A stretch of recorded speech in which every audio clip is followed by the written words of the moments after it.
안녕하세요. 인생 후반전 내 몸 사용법 구독, 좋아요, 알림 설정 부탁드리고요. 오늘의 주제는 코로나19 6차 대유행입니다. 오늘도 역시 친절한 유튜브 주치의 가정의학과 전문의 임닥터와 함께 하겠습니다.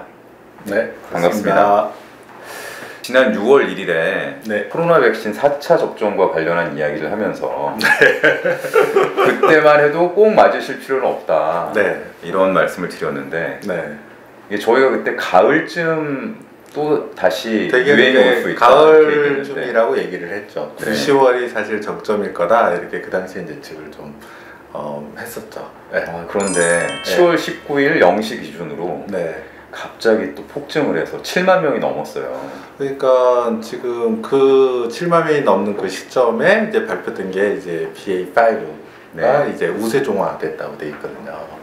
그런데 이제 2, 3월 이때를 생각하면 이때 그 오미크론이 우세종화된 후에 한 7, 8주 후에 피크가 정점이 됐었어요. 그렇죠. 그때 3월 17일 날 62만 명이 넘었어요. 네, 그렇죠. 그러니까 1월 마지막 주인가 아마 그래서 우세종화라는 거는 확진자 샘플을 해서 그 중에 한 50% 이상이 그 특정 이제 그 코로나 바이러스 종류가 됐을 때 우세종화라고 하는데, 지금에서부터 한 7주 후 정도, 그러면 한 9월 초순, 초중순 되겠죠. 이때 정점이 되는 게 맞는데, 지금 보면은 확증되는 속도가 굉장하잖아요. 그러니까요. 네네. 일단은 주마다 2배가 된다. 그러니까 그러다 보니까 짧은 시간에도 벌써 뭐 7만 명 이런 숫자가 좀 나온 거고요. 다음 주, 다다음 주면 10만대, 일일 확진자 수는 10만 배 되는 게 좀 나타날 수 있다. 지금 이렇게 되고 있는 거죠. 그러면 뭐 사실상 6차 대유행이 시작됐다 이렇게 볼 수 있는 거 아니겠습니까? 이미 시작됐죠. 그거는 뭐 1, 2주 전에 사람들이 다 알았죠. 사람들이 다 알았다는 말은 의료계에서는 다 알고 있었다? 다 유행이 이제 시작됐구나. 근데 그런데 지난주까지만 해도 정부에서는 뭐 8, 9월에 정점을 찍을 거다, 뭐 15만 명, 20만 명 사이다 이랬다가 7월 19일 날에는 또 8월 중순, 8월 말로 땡기고 이제 놀란 거죠. 28만 명까지 간다 이러지 않습니까? 이미 놀란 거죠, 스스로가. 근데 이제 추이를 좀 알고 현장에 있던 경험 있는 의사, 그러니까 이 코로나19 그동안의 과정들을 쭉 지켜봤던 사람이라면 그렇게 늦나 하는 생각을 했었을 거예요. 그런데 이제 몇 가지 변수들은 좀 있죠. 이제 예측이라는 게 지금 수립 모델이잖아요. 수립 모델이라는 거는 아주 그 변수가 있는데, 유행가율, 그 다음에 그러니까 재생산 지수를 어떻게 설정에 따라 다른 값이 나오거든요. 그래서 사실 그렇게 따지게 되면은 좀 차이가 있는데, 뭐 어떤 거냐면 대체로 외국 사례나 2, 3월 올해 봄 사례를 따지게 되면 우세종화 후에 7, 8주 후다 하면은 사실 9월쯤이라고 보는 게 맞았어요. 근데 문제는 지금 우세종이 되는 그 BA5가 예전에 오미크론에 비해서도 전파율이 30% 세다 그런단 말이에요. 이런 거는 증가 요인이죠. 속도가 더 빨리 증가할 수 있는. 그 다음에 기존 환자 수가 또 많았고요. 그 다음 세 번째는 지금은 사회적 거리를 아예 안 하고 있는 상태잖아요. 그렇죠. 그 다음에 여름철에 이제 날이 더우니까 환기가 잘 안 되는 조건, 이런 환경들은 이제 어떻게 보면 전파 속도가 더 급속해질 수 있는 요인이란 말이에요. 이제 반대 요인이라고 한다면 어쨌든 기존의 면역이 떨어지고는 있지만, 기존의 자연 면역, 즉 감염으로 획득된 면역이든 아니면 기존의 백신으로 인한 면역이든 이게 떨어지는 추세지 완전히 없어진 건 아니잖아요. 그렇죠. 이런 거는 어느 정도 이제 완화 요인이라고 또 할 수 있는 거거든요. 그 요인에서 어떻게 될 것인가, 저는 개인적으로 그런 추이를 볼 수 있는 게 이번 주라고 생각을 했어요. 그러니까 지금 그 7만 명 발표된 주. 그래서 이게 계속 더블링이 갈 거냐, 아니면 완만하게 올라갈 거냐, 이런 건데 기로에 서 있다 이렇게 볼 수 있네요. 그런 거를 확인할 수 있는 추이인데, 현재까지 상황으로 보면 오히려 봄보다도 좀 급속히 올라갈 가능성이 높다, 이렇게 좀 보여지는 거죠. 제가 이제 좀 의아한 게 6월 달에는 10,000명 이하로 이렇게 안정세로 갔단 말이에요. 그런데 7월 초순 지나면서 확 주 바뀔 때마다 2배씩 늘어나는데 도대체 이거는 뭐지 싶더라고요. 원래 그렇잖아요. 저희가 5차 때까지 다 겪지 않았나요? 그렇긴 하죠. 이게 그 BA.5라는 종이 어쨌든 면역 회피가 있다는 거잖아요. 그러니까 기존의 오미크론에 감염된 사람도 또 걸릴 수 있는 거고, 그러다 보니까 이 BA.5 종이 국내에 들어와서 이게 퍼지는 기간이 있었던 거고, 그게 일정 수, 즉 우세종화됐다는 거예요. 지금은 어쨌든 확진돼서 걸린 사람의 반은 BA.5라는 거예요. 네. 이 그 유행을 억제할 수 있는 요인은 적은. 그러니까 이제 본격적으로 다시 되는 거죠. 네. 그 BA.5라고도 하고 BA.5라고도 표현하던데, 네. 이게 새로운 이제 우세종이 되고 있다는 거잖아요. 우세종이 됐죠. 네. 그러면 다른 점이 뭔가요? 오미크론하고 증상이 다르다든지. 지금 보기에는 크게 달라 보이진 않아요. 오미크론하고. 그러면은 증상은 크게 차이가 없지만 전파력이 더 세다. 그러니까 전파력은 세진 거고요. 이제 델타하고 특히 오미크론하고 좀 차이가, 델타 때까지만 하더라도 이제 폐 초기부터 침투하는 하부 폐 이런 게 좀 이제 많이 나타났던 게 특징적이었죠. 그 다음에 발열 증상도 많았고, 그 다음에 그 델타보다는 알파 때 같은 경우는 미각, 후각, 손실이라는 또 다른 특징적 증상들이 있었던 반해서 오미크론 증상은 우리가 흔히 말하는 독감 증상하고 유사한 거죠.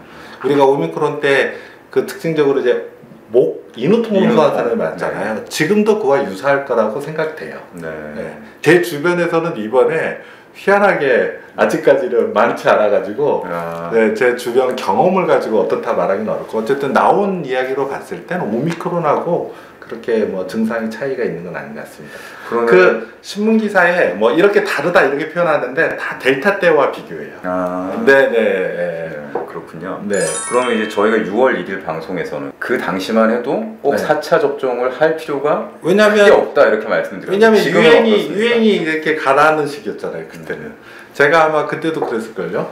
이제 코로나 바이러스의 백신의 감염 예방의 효과가 3개월이 나오거든요. 그러니까 이렇게 짧은 걸 보면 유행이 막바지에 사실 그 접종을 하는 건 큰 의미는, 그때 접종하는 건 이제 효과가 떨어질 수 있는 거잖아요. 그렇죠. 네, 사실은 그때는 9월, 10월 이때로 이제 6차 대유행을 좀 예측했기 때문에 좀 그랬던 거고요.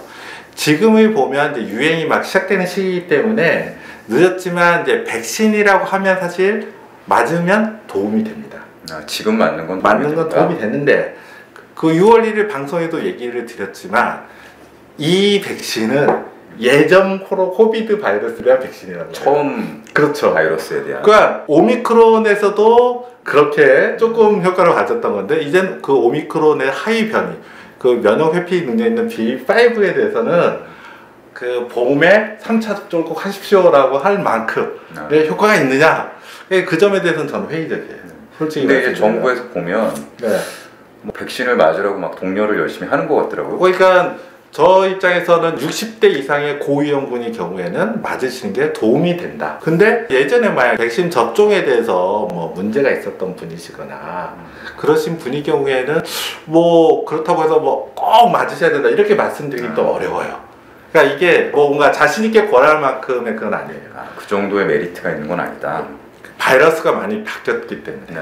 그래서 백신 얘기가 나와서 말씀드리지만 최근에 기사에 보면 모더나 같은 경우에는 우한주하고 오미크론주 두 개에 대한 항체 이가 백신을 만들었어요. 네. 근데 이 이가 백신이 그 BA.5에 대해서도 효과를 가진다는 얘기를 지금 뭐 물론 이제 모더나 백신 회사의 주장입니다. 그래서 저는 아직 검토를 못 해봤기 때문에. 근데 만약 이런 백신이다 라고 하면 우리나라 6차 대유행은 BA.5 바이러스가 지금 유행 주라고 지금 생각을 하고 있잖아요. 그렇다고 하면 도움이 된단 말이에요. 그런데 기존에 우리가 맞았던 백신이 이만큼 효과는 안 가질 거예요. 그러겠죠. 그래서 저 생각에는 왜 50대까지 늘렸는지 모르겠어요. 저는 솔직히 그냥 그러니까 기존의 60대 이상의 고위험군에 대해서는 이거는 어쩔 수 없으니까 그나마 우리가 가지는 수단이 백신이고, 이게 중증화율을 낮추는 효과가 분명히 있으니까 만든 것이 도움이 될 수는 있겠다 이렇게 좀 생각은 들지만, 뭐 저는 뭐 50대에서 위험 요인 없는 분한테는 꼭 맞아야 된다 이렇게 생각하지는 않아요. 네. 이제 50대까지 또 이 접종 권장이 확대돼서 네네. 고민이 되더라고요. 이거 맞아야 되나? 50대 되시나요 이제? 예. 그러니까 안 맞은 것보다는 낫죠. 이게 완전히 효과가 없다는 아니에요. 안 맞은 것보다 분명히 효과는 있지만 지난번에 6월 1일 방송도 얘기했지만 이 백신의 효과가 짧다는 거죠. 그리고 그 백신이라고 우리가 했을 때 기대하는, 우리가 마음속에서 기대하는 어떤 효과가 있잖아요. 그러니까 이번에 기존의 백신을 4차 맞는 것은 그만큼은 아니에요. 효과는 있지만. 그래서 드는 생각이 네, 뭐 모더나나 화이자에서 오미크론 대응 백신을 개발 중이라니까 네. 조금만 더 기다렸다가 맞는 게 낫지 않을까 이런. 근데 이제 아까 말했던 그 모더나 회사에서 만든 그 이가 백신, 그 이가 백신은 지금 뭐 빠르면 9월, 뭐 8월 이런 얘기도 나와요. 그런데 이제 화이자 같은 경우에 그 오미크론 대항하는 백신은 10월, 미국에서 10월 얘기가 나오거든요. 그럼 이제 우리나라는 그럼과 국내로 따지고 보면 아무리 빨라도 9월인데 이 9월이라는 시점은 사실 6차 대유행의 정점이 지나거나, 지금은 사실 유행주가 2개가 될 거라고 유행되기 때문에 한 번 정점에서 끝나는 게 아니라 다시 정점이 되는 이런 형태가 될지도 모르는 얘기도 나오거든요. 그러면 2차 정점을 앞두고 있거나 뭐 이런 시점일 거란 말이에요. 그런 시점이라서 그때 과연 또 어떨지. 그러니까 사실은 그러면서 보면 이번 6차 대유행의 경우에는 백신으로만 따지게 되면 참 난감하다는 거죠. 진짜 난감하네요. 네. 그러니까 예전에 유행 때 백신이 있었으면 어느 정도 막을 수 있다. 물론 백신의 효과에 대해서는 뭐 여러 논란들이 있지만 그 기대치로 봤을 때 대유행의 수준과 그 폭을 낮추는 효과로 백신의 효과를 기대하는 거는 예전보다 확실히 좀 적어졌다. 네. 저는 이렇게 생각이 듭니다. 그러면 어떻게 대처해야 됩니까? 그래서 이렇게 말씀드렸을 거예요. 그러니까 원래 그 코비드 백신은 저는 강조했던 게 그 감염 예방 효과는 부족한 점이 많았어요. 그러니까 중증암은 예방 효과가 있었기 때문에 그 위험군에는 맞아야 된다고 좀 말씀을 드렸던 거고요. 지금 정부와 현재 상황에 대해서 먼저 인식해야 될 거는 델타 때와는 다르다. 그러니까 위험률은 확실히 낮아졌어요. 근데 문제는 우리가 감기처럼 생각할 수 있는 만큼 또 아니에요. 네. 그렇기 때문에 걸리는 것 자체를 너무 불안해할 필요는 없다는 거예요. 하지만 가능하면 안 걸리는 게 나은 거죠. 네. 그렇게 생각하고 이제 개인 방역을 하고 그러면 이제 유행이 점점 증가할 거 아니에요. 저 개인적으로는 주 평균 10만이 됐잖아요. 그러면은 사실은 다른 사람과 만나는 것을 줄일 수밖에 없어요. 감염만 생각하면. 그러는 게 이제 그 개인의 감염을 막는 이런 거 아닐까. 이렇게 좀 생각이 들고요. 그 외에도 오히려 이제 걸렸을 때 그럼 어떻게 할 거냐. 지금 또 많이 달라졌잖아요. 그렇죠. 그런 점들에 대해서 오히려 혹시 대비할 수 있으면 좀 미리 대비하는 게 더 개인한테는 필요한 것이 아닐까. 이렇게 좀 생각합니다. 임닥터 얘기 듣고 나니까 이번에 다가올 6차 대유행에서는 백신도 뾰족한 방법이 안 되고 그렇다고 정부에서 뭐 사회적 거리두기 가능하면 안 하겠다 이러고 있으니까 정말 뭐 개인이 조심하는 것 말고는 방법이 없을 것 같다 이런 생각이 들어서 이거 정말 난감한데? 이런 느낌이에요. 네, 굉장히 난감한 상황이죠. 그러면 이 난감한 상황에서 선택이 지금 논란이 아마 될 수 있는 게 그래도 사회적 거리두기를 해야 되지 않나 이런 얘기를 하는 사람들이 생기겠죠. 제가 하고 싶은 얘기는 그게 주가 아니라 숨은 문제가 남아있다는 거예요. 뭐냐면 제대로 치료받을 수 있는 환경을 만들어줘야 된다는 거예요. 이제는 그거를 만들었을 때 우리가 일상생활은 잘 유지하면서 동시에 감염병에 걸리더라도 치료받을 수 있는 거잖아요. 이 부분 얘기가 지금 빠져 있어요. 여기에 대해서는 정부가 정말 노력을 해주고 투자를 해야 되는데 여기에서 쏙 빠져요. 그러면서 자율방역이라고 얘기를 하거든요. 그렇죠. 국민의 자율과 책임 뭐 이런 얘기를 하더라고요. 그러기 때문에 시민들은 불안해 할 수밖에 없는 거죠. 그게 이제 솔직한 저희 생각이고, 그러니까 한 사람의 개인으로만 따지면 지금은 개인 방역을 잘하는 것 외에는 방법이 없다. 그리고 일정한 환자 수가 생기는 추이가 되면 저는 저 혼자 속으로 생각하기에 주 단위 10만 명이 넘어섰다. 그러면 이제 좀 사회적인 모임을 조금은 줄이는 그렇게 할 수밖에 없는 거 아닌가 이렇게 생각하고 있습니다. 네, 오늘은 친절한 가정의학과 전문의 임닥터와 함께 코로나19 6차 대유행에 대해서 살펴봤는데요. 저희가 이게 심각한 문제이기 때문에 네. 다음 편도 이와 관련된 네. 문제, 윤석열 정부의 과학 방역에 대해서 한번 살펴보도록 하겠습니다. 긴 시간 시청해 주셔서 감사합니다. 감사합니다.